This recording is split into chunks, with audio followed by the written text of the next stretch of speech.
26শে November ছিল আমার 3টে ব্রাইডাল মেহেন্দির কাজ। তো ফার্স্ট লোকেশনে গিয়ে আমি এই মেহেন্দিটা কমপ্লিট করি।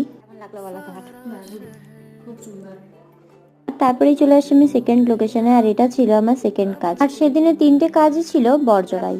খুব সুন্দর, দারুণ লেগেছে। আমার তো খুবই পছন্দ হয়েছে, যেরকম চেয়েছিলাম একদম সেরকম। Thank you. আর তোমার কেমন লাগলো বলো? আমার থেকে যার ভালো লেগেছে সেই অপিনিয়ন দিয়ে দিয়েছে। আমার সত্যি বলতে খুব ভালো লেগেছে, সত্যি খুব ভালো হয়েছে। আমার প্রথমে হাতের প্রথম দিকটা যখন সামনের দিকটা করছিল তখন তো খুবই ভালো লেগেছে, পিছন দিকটা সত্যি অত্যন্ত মানে ভালো। এই ছোট্ট একটা মিনি ব্লগে এত কিছু দেওয়া সম্ভব নয়। এই ওই দিনের একটা বড় ব্লগ আমি শেয়ার করেছি আমার ফেসবুক আইডি শ্রাবণী ডয়রা, তোমরা গিয়ে চেক করে আসতে পারো। আর এটা ছিল আমার ওই দিনের থার্ড ব্লগ। কেমন লাগলো? খুব সুন্দর, আমি যেমন দেখিয়েছিলাম শ্রাবণের ঠিক তেমন করেছে। আমি তো সময় দিতে পারিনি, আমিও তারা দিচ্ছিলাম জোরে তাড়াতাড়ি করো, বাট ও খুব সুন্দর করে। Thank you. আর বাকি জিনিসগুলো হ্যাঁ, পিড়ি, গাছ, কোটো আরো অনেক কিছু আছে, ক্রমশ প্রকাশ্য প্রত্যেকটা কাজেও নিজে প্রথমে। Thank you.